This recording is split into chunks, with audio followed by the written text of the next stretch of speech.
right. Hello, everybody. It is your hosts, Robin and Tina, here with the Mental Health Collab channel. And we have returned to talk more about boundaries. So if you are picking up on this episode, I would go to the previous one just to hear a little bit about the basics of boundaries. But today we're going to continue our talk on boundaries by complementing what we talked about on our last episode, which was really defining boundaries. What are they? What gets in the way of setting them? Today, we're going to give you some actionable tools to set boundaries in your life. And I am really excited to talk about this because these are the things that we teach our clients. And one of the reasons Tina and I were really passionate about doing this channel is that we wanted to offer our knowledge and our skills and our tools to more people. So we're here to give you all we got today. All things boundaries. So today we're going to kind of deep dive into more boundary work and the way we teach boundaries, especially the way Robin teaches it, because that's how I learned it. So I kind of teach the way Robin has taught me. And this system for me works. I had always I shared, in the previous episodes that I'd been in therapy and I'd done a lot of work, but I was still kind of repeating the same patterns over and over and over because I was just talking about the same thing. There was actually no action yet. So this system, by having worksheets and writing things out and actually putting it into practice, was really helpful for me. And what I have found when I work with other people too is the actual practice, right? So getting into action, setting new structure and routine, I think is what really helps people to shift. I can say for me, I was working at it. It was like every day I was practicing and practicing. And so I got better at it. So let's dive into your system, Robin. All righty. So I love to do this individually with clients.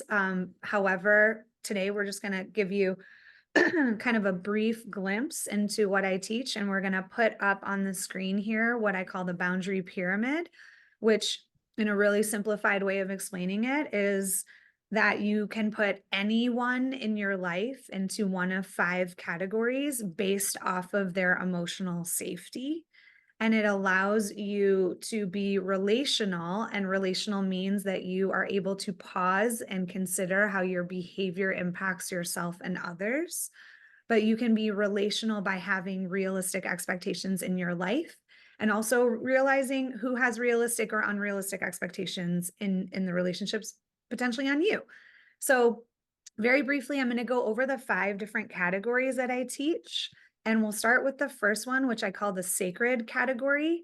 And that's at the very top of the pyramid.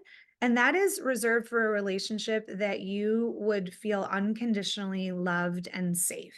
So unconditionally means 100% of the time, which sometimes for some of us excludes human beings from being put into that category. So that's a really great category to put God, nature, sometimes an animal connection. Depending on your trauma, though, I have had clients that put maybe 1 or 2 people in that category. I strongly suggest that there isn't a lot of people in that category, because then again, we might be setting you up to have unrealistic expectations of people. And when you're distinguishing who goes into that category, we're going to talk about, after I explain this, the characteristics that someone would need to have. But for me, when I was thinking about that sacred category, I really had to ask myself, all right, Robin, what do you really need to feel unconditionally loved and safe, 100% loved and safe? And always and nevers came up in my definition, like never judges me, always available. And I realized in writing those characteristics out, oh, Lordy, no human beings are going in that category. And that's okay. And, for me, my higher power, my relationship with my dog, that is true. It is really, truly unconditional. And I do feel 100% safe. Well, and that's a great point. Thanks for bringing that up. So when we talk about human relationships, there is some conditions on our relationships. So, we don't, unconditional love doesn't mean unconditionally tolerating bad behaviors. Oh, amen. I think that healthy conditions in relationships are boundaries. Mhm. Healthy conditions in relationships are autonomy, being your own individual within that relationship. So I agree. And I think that sometimes I take people through, and I think it was true for me, like that that part of us that longs for love, like really wants to put people in that category. But again, to be realistic, because that's what this pyramid does, is it just takes all of your relationships and it puts it into a place of reality like that. So the next category is the trust category. And that relationship is reserved for a relationship that is trustworthy. I always say the main component of trust is consistency. So you really can't have trust without consistency, and that this relationship is safe. An example would be a close friend, a partner. Um, my definition of trust is data over time. Mm. So that means we are collecting data on people, and then we're discerning based off that data how safe that person is. And again, that doesn't mean anyone is bad. It's just we all have different needs and different capacities. But the trust category, when I explain it, I always say it's not the rainbows and butterflies category. Um, Relationships are cycles. They're cycles of harmony, disharmony, and repair. I think a main and key piece of a trustworthy relationship is that you have two people who are able to repair in a healthy way.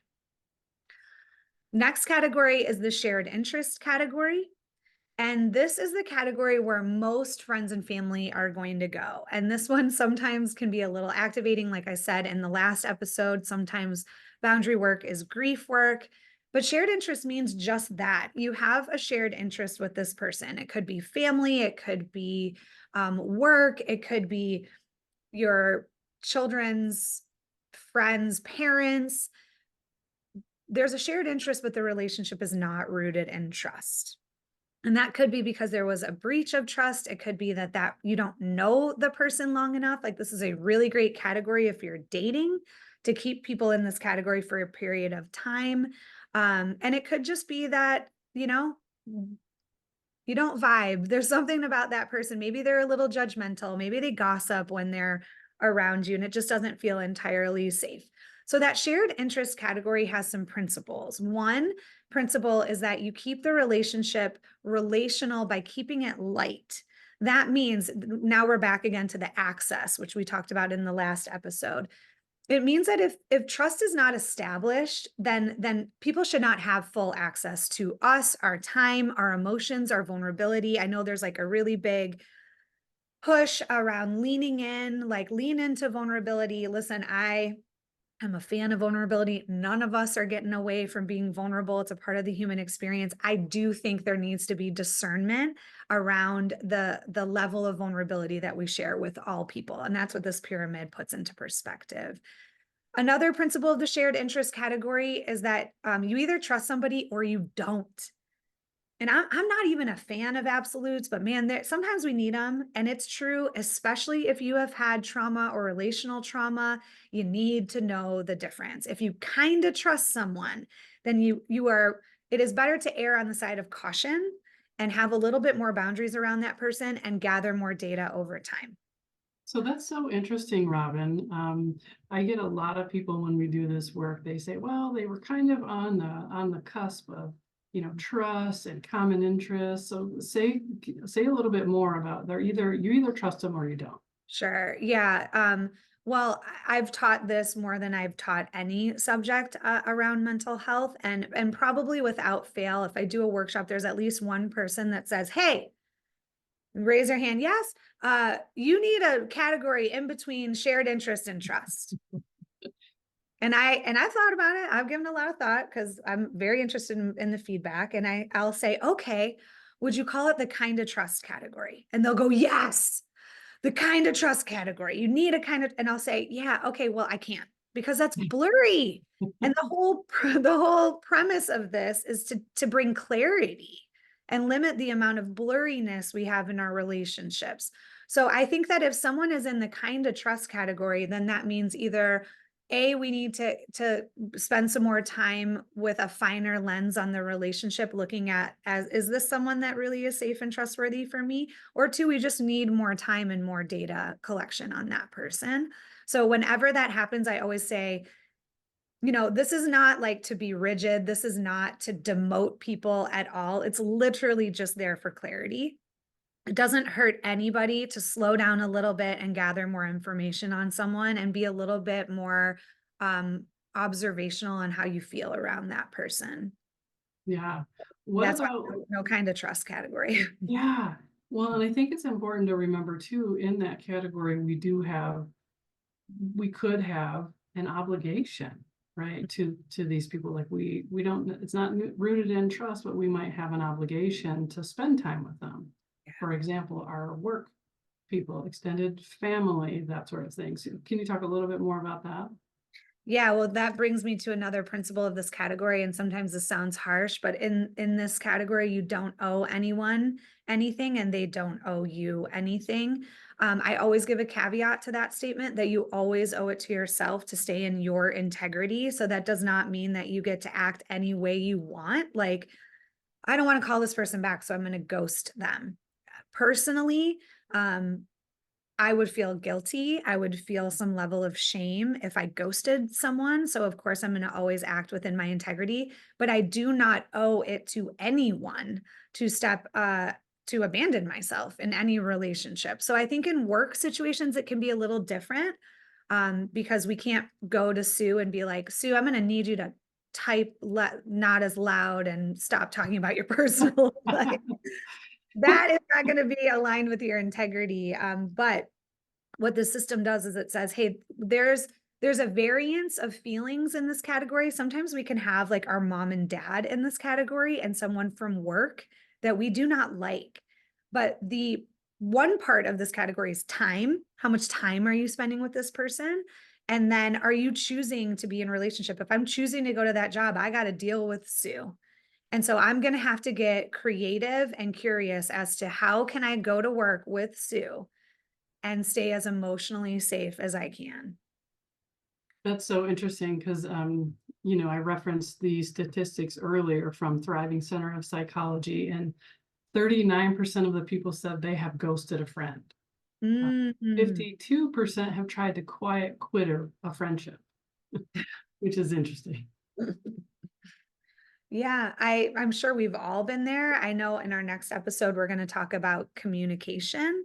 So I think that that will be helpful. But I think first, just establishing like, where do people go? And like I said, sometimes it's like, yeah, Sue from work, you're going in shared interests because I can't stand you. And then other times it's kind of sad, like, oh man, that friend of mine that I really liked is actually really activating me, and I need to advocate for myself. So those are some of the general principles in that category. There is one other one, which is that if you don't have trust in someone, you can't have emotional expectations of them. I feel like we could probably do an episode just on that. I don't like that one. I don't think anybody likes that one, but gosh darn it, is it true? And an example I can give is I had a friend at a time in my life where I really needed like friends and I needed to do things, and we had scheduled brunch plans, and she bailed on me last minute. And this was a pattern. This girl bailed a lot. And I remember I got off the phone when she told me she couldn't come, an hour before or whatever. And I watched this progression of the experience. One, I saw my inner teenager come out, and I won't say exactly what I said, but it was along the lines of like, F her, she's dead to me. And I was like, I'm never talking to her again, because without these different categories, typically we have two categories if we're not necessarily operating at a highest level of consciousness, which is in or out. I am all in or I'm all out. So in that particular response, I was like, I'm out. And then I dug a little deeper and I went, well, if that teenager's up and she's protecting me, then maybe I'm hurt underneath that. And I heard an inner child that went, man, I'm never good enough. I'm never worth people showing up. And I was like, oh, dang, that's sad, And I thought, all right, well, let me see where she goes in these categories. And I went, well, she's in shared interest. And then I had that thought, I had an argument with myself where I went, well, well, I can't have emotional expectations of her if she's in shared interest. And I literally argued with myself. I went, so I can't expect her to show up when she says she's going to show up. What kind of system is this? And I went, oh, I can't expect her to be consistent when the data that I have on her is that she is inconsistent. And that brings up a good point too. When we do this work, sometimes it can be enlightening, but it can also make us pretty emotional because we've had, this expectation of people all along. And then when we do it, we're like, oh, wow, I thought I had this person in sacred or trust, and they really shouldn't be. So it can feel really sad. And it might be, we don't have anybody in the sacred category. We only have Right. a few people in the trust category. So it feels like we don't have any friends, but that's not true. Right. So Well, what's true is that that's been what's been happening. You just weren't looking at it through the lens of reality. I know when I first did an exercise similar to this, I did not have anybody in that particular trust category. And I thought I had 100 friends. And that's the grieving experience. I had to go, wow, one, I'm not showing up to the relationships in a way that's open enough. That's one reason I didn't have people in trust. And two, I had a bunch of, for lack of a better term, bozos going on in my life. I'll rephrase that. I had a lot of people that I had unrealistic expectations of in my life. But in that particular example that I was talking about, my friend, I then applied the system and I said, okay, well, where do I want to put her based off this information that I'm looking at? And I thought, well, you know what? I could put her in no contact. I could put her in cordial. But we have a light relationship. We talk about fashion, we talk about fun things. And, I just, maybe I don't have to cancel all my plans for the day. And I know that, odds are high that she's not going to show up. And I'm still friends with this person to this day. We have a wonderful, light, shared interest friendship. And I'm really glad that I did not, kind of put her in that all out category. However, though, there are people, so that doesn't mean this is true for everybody in a similar situation, that maybe it benefits you to actually pull back and have less contact with that person. But that's an example of how if we don't have trust in someone, we can't have emotional expectations because the data doesn't jive. That's where we have unrealistic expectations. So the next category is cordial. And that's really for people that you either A, do not like, or B, do not care to have a deeper relationship with. So you would just be cordial. And because I am a fan of clarity, I'm going to define what cordial means. Cordial means, hi, how are you? And that's it. And again, this is not to be rigid that like, I can't say more than hi, how are you? Because Robin said this on this episode. It's really just, again, to bring clarity that if you don't like someone or you don't care to have a deeper relationship with them, when we say more than hi, how are you? We start to have a shared interest with that person. Or maybe we're roped into a conversation with somebody who's activating or unsafe. and maybe that's when over disclosing happens, either on their part or your part. Exactly. So, hi, how are you? And that's it. I've had a lot of situations, again, as a recovering people pleaser, where I've, walked by someone and said, hi, how are you? Good, good. And kept going. And it was like awkward. And that guilt voice popped up like, oh gosh, you're a life coach. And people just watched you snub someone. I'm not snubbing anyone. I think that one of the most honoring things we can do is be honest. And it doesn't necessarily have to be, I don't have to tell that person, you're activating for me. And so I am not going to talk to you, but I'm going to tell the truth through my behavior. And that I've had plenty of times where I got into the car, contrary to the example I gave before. And instead of white knuckling it or going, oh my gosh, I can't believe I got stuck in that conversation, I'm like, I can't believe I didn't abandon myself. Woo-hoo. I love that. Tell the truth through my behavior. That's beautiful. And it's not unkind to be, to just be honest with like, hey, that's the access I'm giving you, and I'm going to keep moving, and I'm still being cordial and, polite and honoring. So the last category is the no contact category, and that would be reserved for people that are either emotionally and or physically unsafe for you, to the degree that if you had any contact with them, you would experience emotional drama and chaos within yourself. Okay, so an example of that could be an ex-partner, an abusive family member. This is a really great category to put people in after a breakup. And I know that sometimes that's like a whole nother conversation. But I do think that all healthy breakups require a period of healing. And even though I know sometimes we want to be friends, so it doesn't even have to be like a super traumatic breakup, but it is nice to sometimes put that people in that category for a period of time for healing, and then you can move them. So anybody can move in these categories. These are not where you're stuck or cemented in for the rest of time. Like, you'll change, your needs will change, the level of rigidity and the boundaries will change.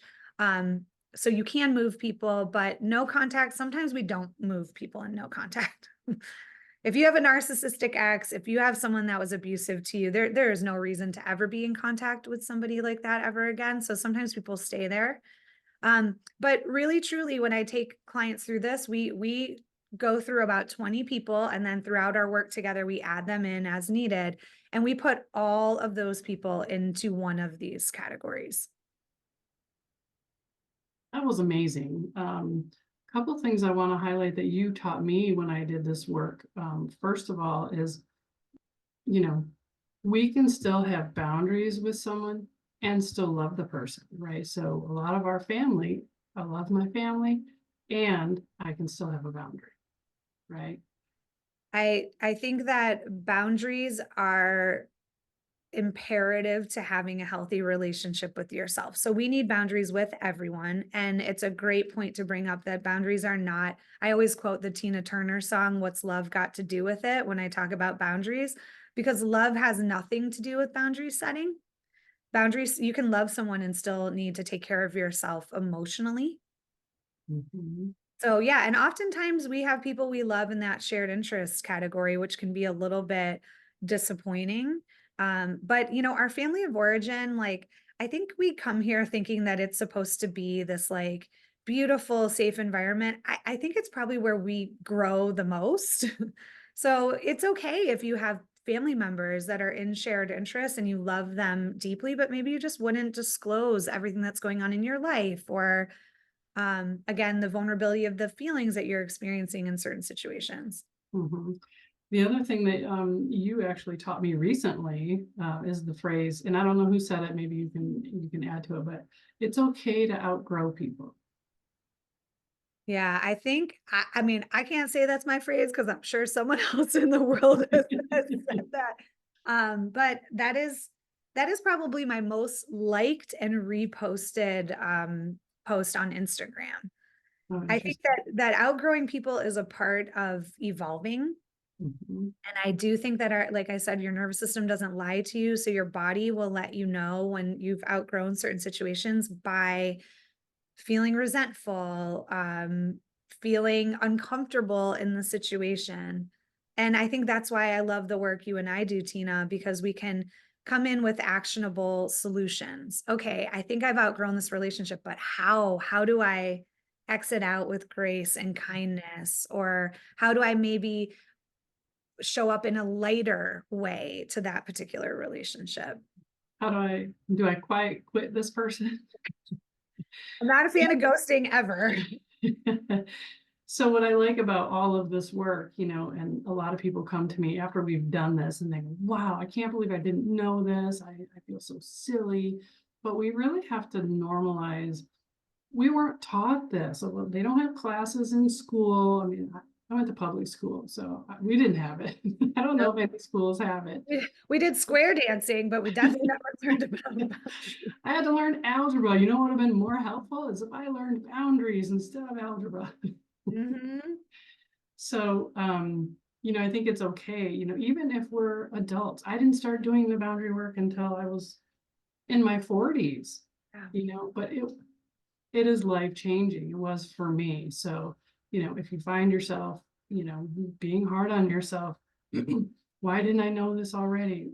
That's that's not helpful. Just pick it up now and shift, right? We weren't taught this. We probably weren't modeled this. So that's what I love about this work. Same. And I think it's really important that we state too, there is no like finish line in healing and boundary work. I feel like I've taught this enough to be through that finish line, and I'm not through it because all relationships require protection and self-advocacy. So there are still times in my life where I'm like, mother effer, I gotta set another boundary and have another hard conversation. I thought I graduated that. So this work, like number one, nobody should be getting it right off the bat. So if this feels overwhelming, that is absolutely normal. I always let people know, like, try it on for size. Don't go towards perfection. Just take a couple of the things that we've talked about in this particular episode and apply it. And, we're here. You're welcome to write any questions, any comments, or reach out to Tina and I directly if you're interested in working more deeply on these topics.